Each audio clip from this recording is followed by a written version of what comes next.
I pause here and tell somebody that God is going to position you to be somewhere, not so that you would get blessed yourself, but that you might be a blessing to someone else. And it's when you learn how to bless somebody else, then the blessings will begin to flow in your life. I see you still waking up. Let me see if I can explain it. This past week, we went to the Orange County Fair, and I was doing one of my favorite things, that is shooting up the basketball. And so there I was shooting hoop. There I was playing basketball. And so without knowing, I had made the first shot. And then this lady stepped up to me and said, "Sir, I have an artistic son. And so if you can just make one more basket and trade in the little basketball for a bigger basketball, then I would greatly appreciate it. And I'll give you my $10 gift card." I said, "Let me get this right. I've already made one basket and I won a small basketball, but you have enough faith in me, even though you don't know me, that I can make another shot. And if I make this other shot, you'll give me your $10 basketball card just for making one more shot," thinking I had nothing to lose. I took the basketball and I began to bounce the ball, and then I took my pose and then I let it go. And wouldn't you know, I sinked the shot. It was all net. It was beautiful. It was wonderful. She said, "All I want now is the UCLA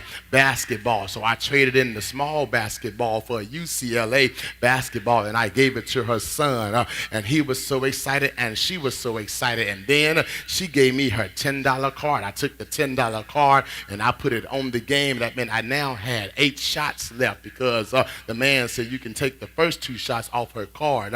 But wouldn't you know, I had 8 shots left, and even though I had sank that first free throw, even though I had made that second free throw, wouldn't you know, I now went 0 for 8.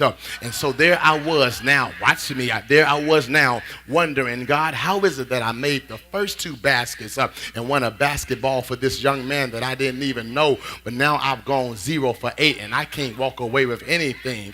I was about to get upset, but then God tapped me on my shoulder and said, "Don't you understand that I simply positioned you to be in the place so you could be a blessing?" Oh, somebody, you know where I'm going. Huh? I think y'all ready to rock and roll this morning. Yeah. He says, "Every now and then I will strategically position you so that you can be a blessing to somebody else. And as you bless them, I'll turn around and bless you." I don't know who I'm talking to this morning, but you've been looking at thing all twisted and confused. You thought it was about you getting blessed, but now God says, I have you on your job so you can be a blessing to the person in the cubicle next to you. You've been getting it twisted. You thought it was all about you trying to get blessed, but God says that I position you where I have you so that you might become a blessing to somebody else. And if ever you can remove the blinders from off of you and say that I'm here on divine assignment, I'm here on divine, oh God, who I'm talking to, I'm here on divine assignment so that I might be a blessing to someone else. Look at your neighbor and say, "Neighbor, I'm sitting next to you because I'm a blessing to you." Oh God, look at somebody else and say, "I'm positioned here so I can be a blessing to you." Don't roll your eyes at me. I'm your blessing. Don't cut your eyes at me. I'm your blessing. Don't look at me all crazy and funny because I'm positioned to be in this seat on this row, not because there's anything for me, but God woke me up this morning, put me in my car, told me to come to church, sit on row 7, seat number 8, so I could be here to be in the right place at the right time to bless you.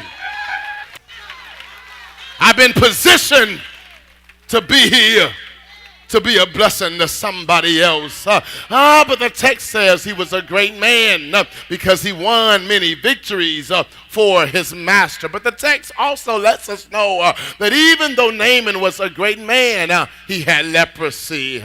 Thank God that he uses me in spite of me. Is there anybody here this morning? Oh, you glad? You got a form of leprosy on your life, but God still used you nonetheless. Oh, God, you looked all good this morning. You smell good. But you got a form of leprosy in your attitude. But God says, I'm still going to use you despite you. And so he uses Naaman despite the fact that he had leprosy. Verse 2 tells us that a group of raiders from the army of Syria had kidnapped an Israelite girl.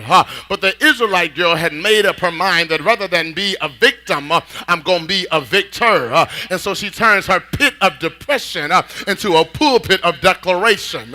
And she declared to the missus of the house, I wish to God that your husband, my master, would just get himself up and get down there to Samaria. Because if he could get down there to Samaria, that's a blessing with his name on it. Somebody, you missed what I said. She had been kidnapped, but rather than be the victim, she saw herself as a victor.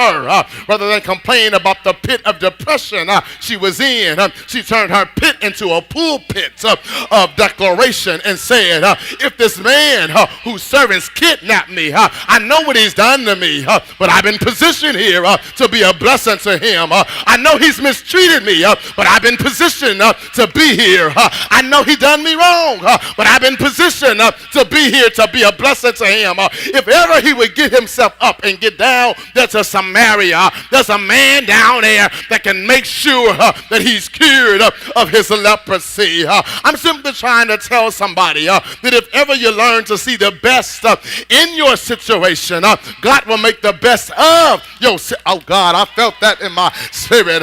Who I'm talking to this morning. If ever you learn to see the best in your situation, God will make the best of your situation. And so verse 4 tells us that Naaman caught the first flight leaving for Samaria. And in verse 9 he shows up at the doorsteps of Elisha declaring that I'm ready to get my blessing.